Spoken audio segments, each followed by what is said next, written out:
د انعکاس راډیو درنو اوریدونکو په سلامونو او نیکو هیلو مو هرکلی کوم. په دې هیله چې تاسې ټول درانه اوریدونکي به راته روغ او جوړ اوسئ. زه یار محمد پردیس یم او تاسې ته د انعکاس فرهنګي مجلې ادبي خپرونه وړاندې کوم. په نن خپرونه کې به راسره واورئ چې د اطلاعات او فرهنګ وزارت سرپرست وزیر وایي د اطلاعات او فرهنګ وزارت د کتاب د لیکوالو او ناشرانو ملاتړ کوي. په زابل کې 40 ځوانان له ښوونیز ورکشاپ فارغ شول. د اطلاعات او فرهنګ وزارت سرپرست محمد طاهر ظهیر د فکر او اندیشې پر تولید ټینګار وکړ. په روزګان کې لومړني خصوصي تلویزیون نشرات پیل کړل او د کتابتونونو چارو د تنظیم مقررې لومړنۍ مسوده بشپړه شوه. د دې ټولو فرهنګي خبرونو بشپړ جزئیات به وروسته په خپرونه کې واورئ. له ښه شاعر میزاج حقیار سره د هغه په شعر و شاعرۍ خبرې اترې لرو. شعري ډیپلومه به درته حضرت یوسفزی در وړاندې کړي او د خپرونې د پای په برخه کې به درته په پښتو ژبه د تېرې اونۍ نوي چاپ شوي کتابونه زما همکار شرافت حماس در وړاندې کړي. نور مطالب وروسته، خو په پیل کې د تېرې اونۍ فرهنګي خبرونه له خپل همکار توفیق الله نادي څخه اورو. فرهنګي خبرونو ته موزه توفیق نادي هرکلی کوم. د اطلاعات او فرهنګ وزارت سرپرست وزیر وایي د اطلاعات او فرهنګ وزارت د کتاب د لیکوالو او ناشرانو ملاتړ کوي. د اطلاعات او فرهنګ وزارت سرپرست د ملګرو ملتونو سازمان او د افغانستان سیاسي پرمختیا کتاب د مخکتنې په وخت کې ویل فرهنګي وده په ټولو برخو کې د ودې او پراختیا لپاره سریزه ده چې له هغه پرته نشو کولی آرامي او سوکالي ترلاسه کړو. د هیواد د ځوان لیکوال محمد عارف وفایي د کتاب د ملګرو ملتونو سازمان او د افغانستان سیاسي پرمختیا په اطلاعات او فرهنګ وزارت کې مخکتنه وشوه. د دغه کتاب د مخکتنې په مراسمو کې یو شمېر فرهنګیانو او لیکوالو ګډون لاره. د اطلاعات او فرهنګ وزارت سرپرست محمد طاهر ظهیر د محمد عارف وفایي د نوي اثر په تالیف کې د هغه هلې ځلې په نیکۍ یادې کړې. ویل په اوسني ستونزمن حالت کې د دغه شان ارزښتناک کتاب چاپول د خوښۍ وړ خبر دی. هغه د محمد عارف وفایي دغه کار یو فرهنګي نوښت وباله او ویل فرهنګي وده په ټولو برخو کې د ودې او پراختیا لپاره سریزه ده چې له هغه پرته نشو کولی آرامي او سوکالي ترلاسه کړو. هغه زیاته کړه له هغو ټولنیزو او فرهنګي ناخوالو څخه تیریدل چې زموږ په ټولنه کې محسوسې دي یوازې د کتاب او نورو فرهنګي اثارو په چاپولو امکان لري. ظهیر د ټولو لیکوالو او فرهنګیانو څخه وغوښتل چې د زیاتو اثارو په لیکلو او چاپولو کې هڅې وکړي او د اطلاعات او فرهنګ وزارت د هغوی ملاتړ دی. د ملګرو ملتونو سازمان او د افغانستان سیاسي پرمختیا کتاب په 360 مخونو کې د 1000 ټوکو په تیراژ مقصودي انتشاراتو چاپ کړی دی.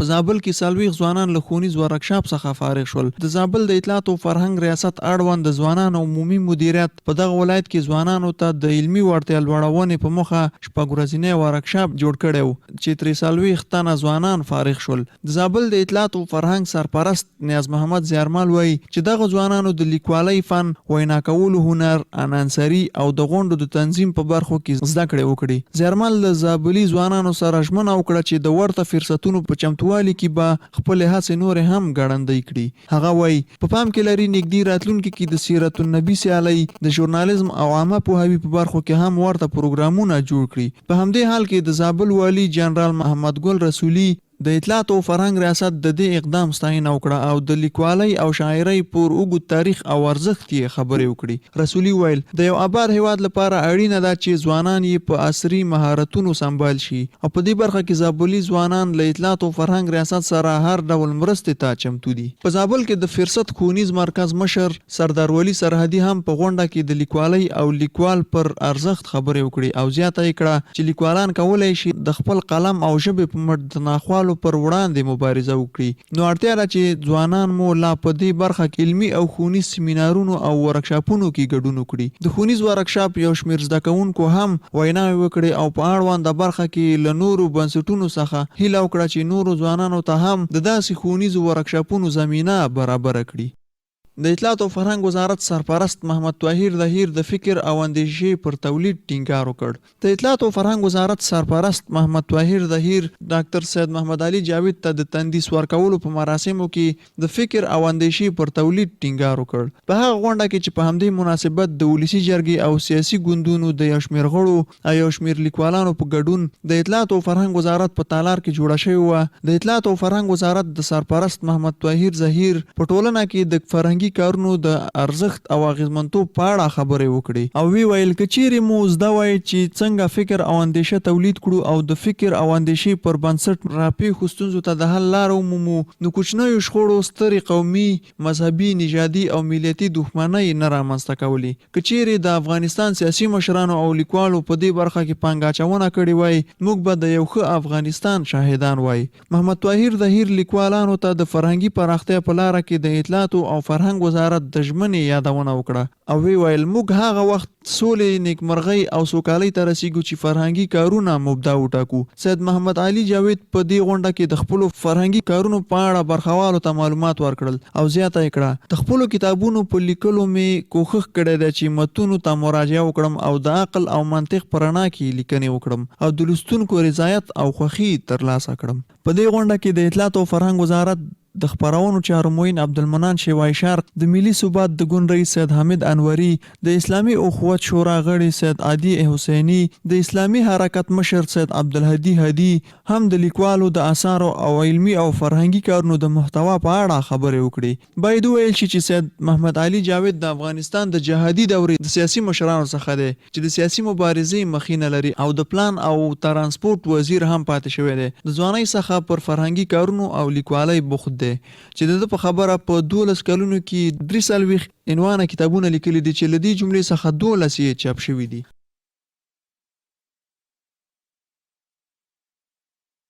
او اوس ورځو روزګان ته. په روزګان کې لومړني خصوصي ټلویزیون نشرات پیل کړل. پیوستون تلویزیون په روزګان کې لومړنی خصوصي سیمه ییز تلویزیون ده چې خپل نشرات یې پیل کړل. دا مهال په روزګان کې 6 غږیزې رسنۍ فعالیت کوي. د پیوستون رادیو تلویزیون د نشراتو مدیر خان محمد سیال وایي چې روزګان یو جګړه ځپلی او ناامن ولایت دی، خو بیا به هم هڅه وکړو چې د ولس رښتینی غږ تر مسؤلینو پورې ورسوي. سیال له امنیتي چارواکو څخه غوښتنه وکړه چې د خبریالانو خوندیتوب ته پاملرنه وکړي. په ورته وخت کې د روزګان والي محمد عمر شیرزاد د پیوستون رادیو تلویزیون له مسؤل څخه غوښتنه وکړه چې د ذهنیت جوړولو لپاره کار وکړي او تل مثبت خپرونې جوړې کړي. د خبریالانو د خوندیتوب کمیټې مسؤل نجیب الله لطیف بیا خوښي وښوده چې په روزګان کې لومړنۍ تصویري رسنۍ خپل فعالیت پیل کړ. هغه د پیوستون تلویزیون له مسؤل څخه هیله وکړه چې معیاري خپرونې جوړې کړي. په همدې حال کې د اطلاعات او فرهنګ رئیس احمد ځلان د پیوستون رادیو تلویزیون فعالیدل د روزګان لپاره یو نوی ګام وباله. هغه د پیوستون تلویزیون له مسؤل هیله وکړه چې د افغاني فرهنګ دودولو عامه پوهاوي او د ښوونې او روزنې په برخه کې ډیر کار وکړي. بل خوا مدني فعال احمد جاوید خپلواک پیوستون تلویزیون په رسنیز او د بیان د ازادۍ په ډګر کې ستر پرمختګ یاد کړ. پیوستون تلویزیون لومړنی خصوصي تلویزیون دی چې په روزګان ولایت کې نشرات پیل کړ. د کتابونو د چارو د تنظیم مقررې لومړی مسوده بشپړه شوه. د اطلاعات او فرهنګ وزارت ستر حقوقي سلاکار دلاور نذیر زوی په مشرۍ د کتابتونونو د چارو د تنظیم مقررې د تصویب کمیټې غونډه جوړه شوه. په دې غونډه کې د اطلاعات او فرهنګ وزارت ستر حقوقي سلاکار د یادې مقررې په اړه معلومات ورکړل او وی ویل د کتابتونونو د چارو د تنظیم مقرره په 15 فصلونو او 15 مادو کې برابره شوې ده. هغه ویل دغه مقررات د ملي عامه خصوصي او اختصاصي کتابتونونو د جوړولو د اړوند چارو د تنظیمولو د هیواد په کچه د مطالعې او کتاب لوستلو فرهنګ ترویج او پراختیا، د هیواد په کچه د کتابتونونو د دندو د تنظیمولو، د ناشرانو د کتاب پلورونکو او مؤلفانو د ملاتړ او د کتابتونونو د فعالیتونو د قانوني کولو او په هغې پورې د اړوند چارو د سمون په موخه برابره شوې ده. نذیر زوی څرګنده کړه چې دا لومړی ځل دی چې په هیواد کې د کتابتونونو د چارو د تنظیم مقرره جوړیږي او په دې مقرره کې د کتابتونونو د چارو د لا ښه سمون په موخه د کتابتونونو ملي بورډ هم په پام کې نیول شوی دی. په دې غونډه کې د مقررې د موادو په اړه د کمیسیون غړو له خبرو او د نظریو له وړاندې کولو وروسته د کتابتونونو چارو د تنظیم مقررې لومړنۍ مسوده بشپړه شوه. دغه راز یاده مقررات د نظر غوښتنې او د زیاتې بډاینې په خاطر د یوې میاشتې لپاره د اطلاعات او فرهنګ وزارت په ویب سایټ کې خپریږي. او وروستی خبر مو دا چې شیوای شرق د اطلاعات او فرهنګ وزارت د لیکوالو آثار چاپ ته چمتو دي. د اطلاعات او فرهنګ وزارت د خپرونو چارو معین وایي چې دغه وزارت چمتو دی د هیواد د لیکوالو او فرهنګیانو هغه آثار چاپ کړي چې چاپ ته چمتو دي. د اطلاعات او فرهنګ وزارت د خپرونو چارو معین عبدالمنان شیوای شرق چې دغه وزارت د مطبوعاتو په نړیوال تالار کې د آینه‌ګران کتاب د مخکتنې په غونډه کې خبرې کولې، له لیکوالو او فرهنګیانو سره دا ژمنه وکړه. د آینه‌ګران کتاب چې پرون یې مخکتنه وشوه سید فیض الرحمن رائد قریشي په 303 مخونو کې لیکلی دی او د هغو کسانو شهرت او اندیشه یې پکې شامله کړې ده چې د حضرت بیدل د شاګردانو په توګه پیژندل کیږي. د هغه څخه یې الهام اخیستی او خپله د عرفاني اثارو پنځونکی دی. شیوان شرق په دې غونډه کې په هغو ټولنو کې چې له تاوتریخوالي سره مخ دي د عرفاني اثارو، شعرونو او اندیشو د اغیزمنتوب په اړوند خبرې وکړي. هغه وویل چې د اطلاعات او فرهنګ وزارت چمتو دی په نوي لمریز کال کې د هیواد د لیکوالو او فرهنګیانو هغه اثار چاپ کړي چې چاپ ته چمتو دي. مزاج حقیار له شاوخوا 3 کالو راهیسې په شعر و شاعرۍ بوخت دی. هغه له عمره کم خو مګر د ښه شعر لیکلو پوره مهارت او ځانګړنې لري. مزاج حقیار وایي شعر لیکل مې خوښ دي، مینه ورسره لرم، ذوق مو دی او غواړم په دې برخه کې لا ډېر لیکل وکړم. د مزاج حقیار په اړه فکر دا دی که توجه ورته وشي، مینه ورکړل شي، وروزل شي او د شعر په داخلي او خارجي جوړښت لا ډېر اګاه شي، لرې نه ده چې د یو ښه شاعر زیری به له مخکې ټولنې ته ورکړل شي. هغه په نن خپرونه او مرکه کې راته د خپل شاعرۍ کیسې کوي، غزل هم راته وایي او یو ښکلی نظم هم را سره شریک کړی. راځئ له مزاج حقیار سره دا شوې مرکه په ګډه اورو. سلامونه حقیار صاحب، خپرونه ته هرکلی درته وایو. ستړي مه شئ، د انعکاس فرهنګي مجلې ادبي خپرونه ته بخیر راغلی. خوشحاله اوسئ پردې صاحب، مننه، خیر اوسئ. تا نه مننه کور دې ودان چې خپرونه کې د ځانګړی وخت لرئ زموږ لپاره تر څو تاسو سره خبرې اترې ولرو. له تا مننه کور دې ودان. او حقیار صاحب دا وایي چې چلګزي بابا کې اوسېږي. چلګزي بابا داسې شاعرانه نوم هم لري، زیم لري، کیسه هم اوس هغه وضعیت پخوا په شان دی نه دی. کیسه ډېری شاعران او لیکوالان د سیمې نه تللي هم دي او ډېرې فرهنګي او ادبي ناستې به هم نه اوسېږي. ستا د شعر لیکلو بهیر څنګه دی؟ شعر لیکي نه لیکي؟ ولا بس ستا خبره ټیک ده چې ډېر خلک تللي دي او بس موږ دی الله ژوند لري پردې صاحب. ولا موږ بس خپله وس کوو لیکو. څومره وخت شعر لیکي؟ یاره ورځ لیکي؟ جمعه کې یو شعر د نه لیکل کېږي؟ ولا رښتیا خبره ده چې جمعه کې هم لیکلی شم او ورځ کې هم لیکلی شم چې ښه خواري وکړو ښه شعر به جوړ کړو که نه چې ډېره خواري وکړي ډېره ورځ وکړي ډېر ورځ کې به ښه شعر جوړ کړو. ښه ډېره خبره. او اوسه پورې د شعرونو تعداد به دې یاد وي چې ځکه ستا د شعر لیکلو دومره وخت نه کېږي مګر بیا هم ښه شعر لیکي. څومره پورې شعرونه به دې لیکلي؟ تقریبا چې زما شعرونه اوس وخت کې په 300 وروختي دي، خو یو کتاب ته مې چاپ ته فکر دی چې په دغې نوم کتاب پردې صاحب چاپ کړم چې خاورې وخوره خو د بل حق مه خوره.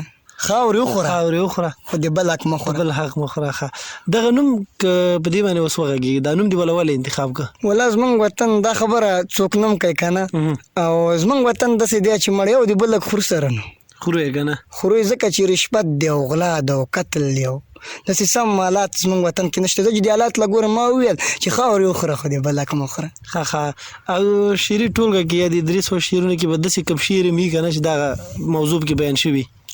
دا شعر هم شته پکې. ښه رشوت په یو شعر لیکلی و که نه؟ ډېر وخت مخکې موږ اورېدلی و. که د هغه څه کړی دی یا دی خو هغه هم راته ووایه. ټیک ده، صحیح خبرې ول بدله ما هغه ویم پردې صاحب چې وایي چې څنګ کې ایڅې اوس د هماغه کس صفت دی او رشوت دی چې څنګ کې ایڅې اوس د هماغه کس صفت دی او رشوت دی او ملک که کوماندان دی او په دغه لار روان دی. ملک که کوماندان دی او په دغه لار روان دی او چې لاس له یې څه ورشي په همدغه کې سوکت دی او رشوت دی. او غریبه لرې کېږه او د څنګ نه مې تښتېږه او رموس باندې پوهېږه. غریبه لرې کېږه او د څنګ نه مې تښتېږه او رموس باندې پوهېږه او مالداره را نږدې شه مړه ستا خو خپل دولت دی او رشوت دی. او یو نوی ګوند جوړوم او غریب ته لرې کوم او مالدار را داخلوم او پیسې چې راته راکړي د هماغې بې عزت دی او رشوت دی. او پیسې به راکړي ځوان او خبره د شوه ګرانه او کیسه د شوه لورانه. پیسې به راکړي ځوان او خبره د شوه ګرانه او کیسه د شوه لورانه او پیسې چې راته را نه کړي زما لاس کې حکومت دی او رشوت دی. او زما سوال زاري څه کړي؟ ستا سوال زاري څه کړي؟ دړون سوال زاري څه کړي؟ بنا سوال زاري څه کړي؟ د ده خپله کار جوړ دی زما او ستا ورته حاجت دی او رشوت دی. او خکیار لیوني دی او د خپلو خوښو سړي دی. پردې صاحب وایي خکیار لیوني دی او د خپلو خوښو سړي دی. ورچا قتل دپاره لاس کې نیولی ټوپک دی او رشوت دی. ډېر ښه ډېر ښه مننه. خوشحاله اوسېږي. دا خو هغه ستا د کتاب اړوند موضوع وه که نه؟ تا ویل چې کتاب ته مې دغه نوم غوره کړی دی او ځکه خو زما په ټولګه کې داسې شعر هم شته دی. او اوس یې چاپ دپاره څه پلان لري؟ چا سره دې خبره کړې ده؟ خپله هڅه کې اقتصادي وضعیت ښه شي اوسه پورې څنګه دی؟ ولا دستي ساتم شکر الله نه راضي زمونږ خپل وضعیت هم ښه دي او دلته راله یو انډیوال مې ویلې چې ته ما ته شعورونه برابر کړه زه به د کتاب چاپ کړم د هغې ته مې هم ځای ته د هغه هیلې شته ښه ډېره ښه خبره ده. خدای دې وکړي چې شعري ټولګه دې چاپ شي او موږ ورباندې به یوه خسته ناسته وکړو چې ستا شعري ټولګه او تا پکې ولمانځو ځکه ته خو په ډېر کم عمر کې ډېره ښه شاعري نامه خدا کوي او د وطن او خلکو لپاره هغه دردونه یې را بیانوي خلکو سره د هغوی په عام فهمه ژبه باندې خبرې کوي. ډېره مننه او زده کړې دې تر کومه حده کړي اوس څو ټولګي کې له خیره تقریبا زده کړې مې یو 11 ټولګي ته د خیر رسېدلي دي او کال به انشاءالله چې 12 له ځو ښه که ژوند دي. ډېر ښه ډېر ښه خدای دې ژوندی لره.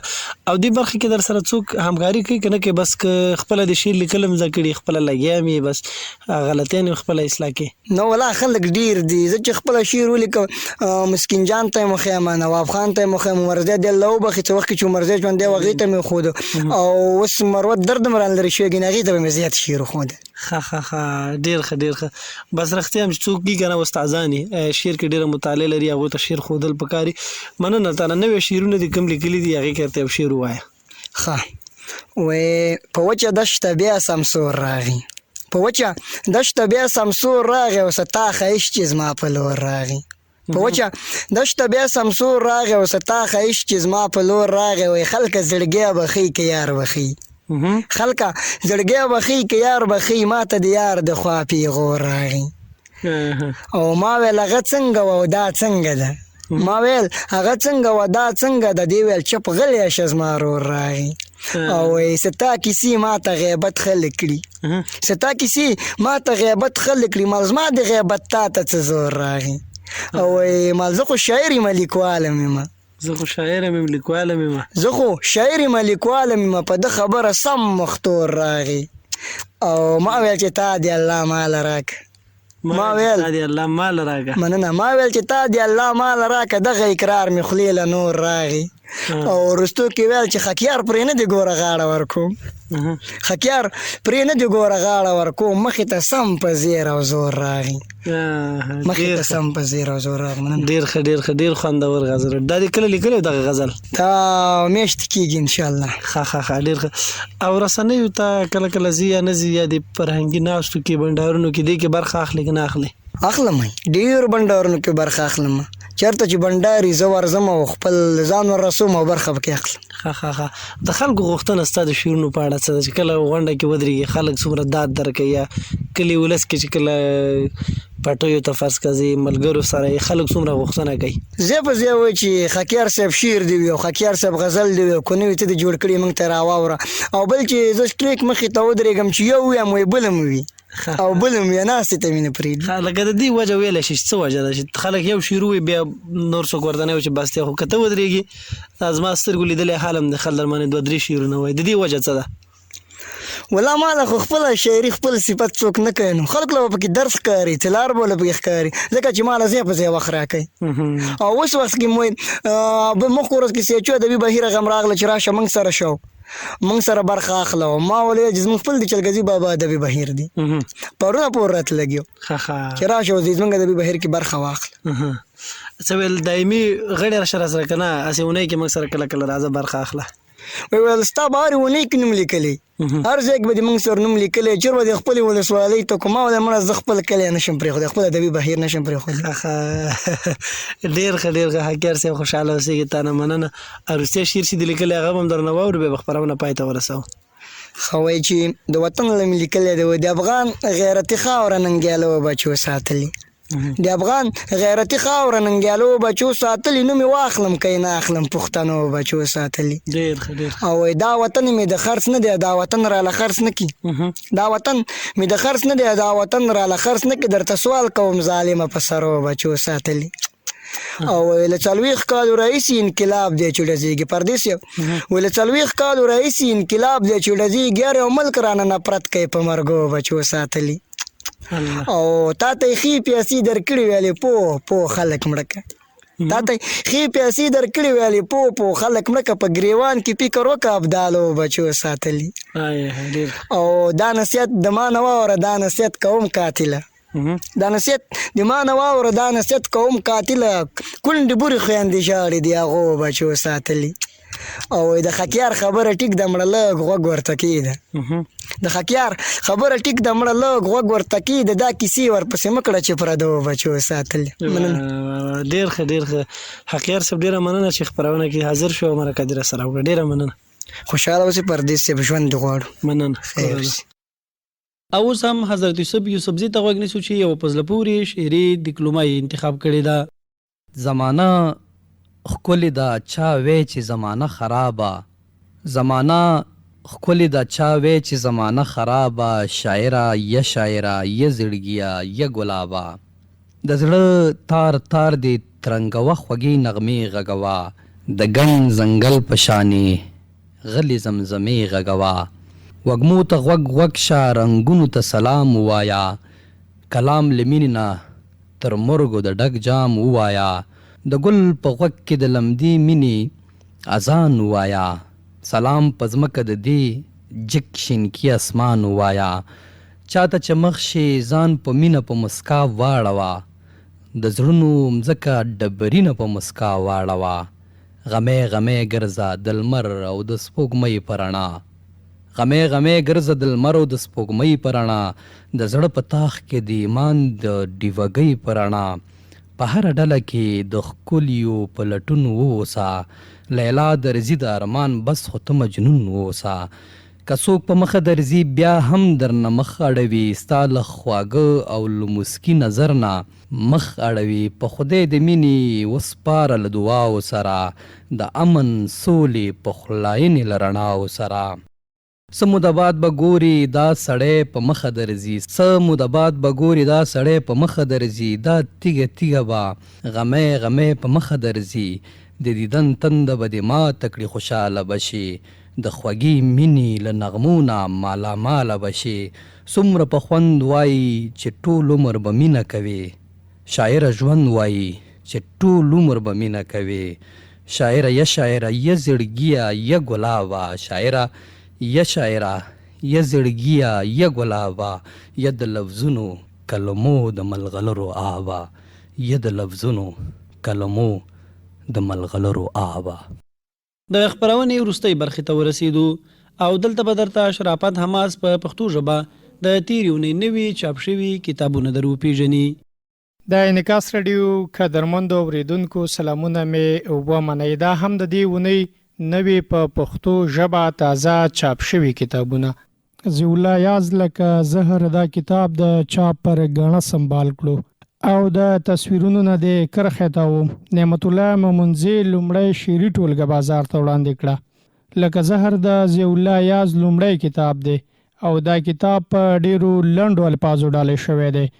ډالۍ د شعر مینوالو ته چې نه راځي واده د راتلو څه لکوي یاره، په لاره کې چې څوک چاته ودرېږي لکه زهر. د دې کتاب نوم دی لکه زهر او په دغه بیت کې د یار واده او خپله ګیله یوځای کړې ده او په خپله ټولنه کې د مینې له کرکجنو دښمنانو سر ټکولی او د نفرت له بدرنګه مخې نقاب پورته کړی دی. شاعر د مینې عاطفې او جنون په سیند کې لاهو شوی او ځان د سکون غېږې ته ورسوي. بلا موده د انتظار مې په ځوانۍ تېره شوه، لکه هوا په مزه راغلی خو سیلۍ تېره شوه. ایازه ته د خوشحالۍ له ژونده نه یې خبر، ستا زندګي خو په غمونو کې دلی تېره شوه. ایاز صاحب د شعر معنوي ارزښت هم په خپله یو شعر کې داسې بیان کړی دی: زما زړګي ته دردېدلي خلک په ژړا راشي په خندا ووځي، ایاز دلته د پیسو لپاره د بعضې خلکو نه حیا ووځي. ضیاءالله یاز د خپل ولس د بېوسۍ چغې هم وهلي دي او د وخت د فرعونیانو د جبر لاسونه یې خپلې مرۍ ته نه دي پرېښي تر څو دغه د دردونو ډک رسا غږې خپ او چپ کړي. کلی کور کې مو د چغو انګازې دي، جنازې دي جنازې دي، د وطن بچي د لوږې څخه مړه شو، د پردو پکې مزې دي جنازې دي، چې ایاز پرې د اوبو ګمان کولو هغه اوښکې د عادي د جنازې دي، چې ایاز پرې د اوبو ګمان کولو هغه اوښکې د عادي د جنازې دي. وخت به راشي د راز غوټۍ به د هنر په ګوتو خلاص شي، د ایاز شاعري به د ساز جامې واغوندي، د ویر او ژړا ځای به خندا ته پاتې شي، د ظلم او جبر ټغر به ټول شي. زما او د ایاز د شعرونو خاپیرۍ به د خوښۍ اتڼ وکړي. دا ورځ دې رب ژر راولي. زه ایاز صاحب ته د دغې لکه زهر شعري ټولګې د چاپ مبارکي وایم او د رب نه ورته د اوږد ژوند ترڅنګ د لا نور ادبي نوښتونو او خدمتونو توفیق غواړم. وروره په دغې لار کې دې ډېر چټک مزل کړی دی، آفرین ستړی نشي، ځکه چې عمر دی کم او شعر دی پوخ دی. ما هڅه وکړه چې ستا د شعرونو خامي نکتې په ګوته کړم، خو باور وکړه چې غزلې دې ډېرې ښکلې او پخې وي. په دې لاره کې دې ډېرې سختې ورځې په پټه خوله تېرې کړي دي. اوس د چا په خبرو پسې مه ګرځه، قلم دې په ګوتو کې کلک ونیسه او د خپل هیواد او د خلکو رښتینې خدمت وکړه. زه درته په دې برخه کې د الله څخه د لا بریا غوښتونکی یم او د خپلې لیکنې لمن په دې بیتونو رنغاړم. خدایا جانان مې د رقیب له شره زما په غیږه کې خوندي وساته. کاتبه خدای چې په زړه کې دي بس په خپل زړه کې بندي وساته. دا انعکاس رادیو اوریدونکو یاد کتاب لکه زهر د شهباز کتاب پورلنځي لخوا د 1100 کتابونو په اندازه چاپ او بازار ته وړاندې شو. او دوهم کتاب د تصویرونو د کرښې تاوم د نعمت الله ممونځي لومړی شعري ټولګه ده او نوموړي دا ټولګه په داسې الفاظو ډالۍ شوې ده: ډالۍ لر او بر پښتون ولس ته. په نوموړي دې کتاب باندې د تصویرونو نه د کرښې تاوم ډیرو لیکوالانو خپل نظرونه ورکړي، خو د وخت د کمښت په اساس ترې موږ دلته د جنت ګل پیدا څو لیکل شوي الفاظ لولو. زه کله کله د ټوکې په ډول وایم چې کاشکې زموږ په هیواد کې په هره برخه کې د شاعرۍ د پرمختګ په څیر کار روان وي، نو نن به مو هیڅ ستونزه نه لرله او افغانستان به د نړۍ پرمختللی هیواد وي. د شکر ځای دی او موږ باید خوشحاله شو چې زموږ په پښتني ټولنه کې شاعران ورځ تر بلې زیاتیږي او له منځه یې زیات داسې شاعران دي چې د ولس د زړه غږ او غوښتنې په خورا فصاحت او بلاغت انعکاسوي او د مسؤلینو تر غوږونو یې رسوي. د دغه شاعرانو له منځه یو ښاغلی نعمت الله ممونځی دی چې د خپل عمر شپې او ورځې د شعر په نړۍ کې د دې ولس د رایښولو او پر مخ بیولو لپاره رڼې کوي. د خپل سپېڅلي احساس په کټګورۍ کې د سترګو اوښکې او د زړه درد خوټوي او د دې ولس د پرمختګ او ستونزو د حل په موخه شعر او شاعري کوي. تر دې مهاله د ټولنې اصلاح او ستونزې د انعکاس په پلمه ډیره او خوږه شاعري کړې ده او که ژوند ورسره یاري وکړه نو ډاډه یو چې زړه ماتې به نشي او د دې ولس د بیدارۍ لپاره به تر اخري د شعر په ژبه مبارزه کوي. شعرونه خورا په ساده او ولسي ژبه دي. د شعر منځپانګې د پښتني کلتور سره برابري او خورا مهمې دي. په خپلو شعرونو کې د ټولنې تقریبا د هر پوړ په اړه شعرونه لیکلي، لکه چې وایي: یو نه هر انسان ژاړي په کړیکو دی، یو نه هر انسان ژاړي په کړیکو دی، ټول افغانستان ژاړي په کړیکو دی، غوره یې تر دې کړو مال دولت دنیا، هر کس ته ایمان ژاړي په کړیکو دی. نن سبا د ظلم د انسان ځینې ځمکې سره اسمان ژاړي په کړیکو دی، پوهه د غربت له حاله وتی دا بد حال کې نادان ژاړي په کړیکو دی، نور قومونه اوس د خوښۍ حال کې دي، یو عجز افغان ژاړي په کړیکو دی. ژوند کې به شاعر ممونځی څه خوښ شي، ملک هر یو ځوان ژاړي په کړیکو دی. دا انعکاس رادیو اوریدونکو یا دواړه کتابونه لکه زهر او د تصویرونو نه د کرښې تاوم د شهباز کتاب پورلنځي لخوا چاپ او بازار ته وړاندې شو. د انعکاس رادیو درنو اوریدونکو او د انعکاس فرهنګي مجلې ادبي خپرونې خوږو مینوالو، دا وه د دې اونۍ د انعکاس فرهنګي مجلې ادبي خپرونه چې پکې مو د هیواد له مختلفو ولایتونو او مرکز کابل څخه د فرهنګ او ادب په برخه کې خبرونه واوریدل. شعري ډیپلومه مو هم واوریده او له مزاج حقیار سره مو داغه په شعر او شاعرۍ مرکه واوریده. هیله مند یم چې مرکه به مو د خوښې وړ ګرځېدلې وي او په پښتو ژبه به مو د تېرې اونۍ له تازه چاپ شوو کتابونو هم معلومات ترلاسه کړي وي. د دې اونۍ خپرونه همدلته پای ته ورسېده. له خپل تخنیکي همکار جمیل وصال صاحب څخه په ډېرې مننې چې د تخنیک په برخه کې راسره مرسته وکړه. تر بلې خپرونې چې بیا ستاسې درانه چوپړ ته راځم، تاسې په لوی او بخښونکي خدای سپارم. هر چیرې چې اوسئ ښاد او اباد اوسئ.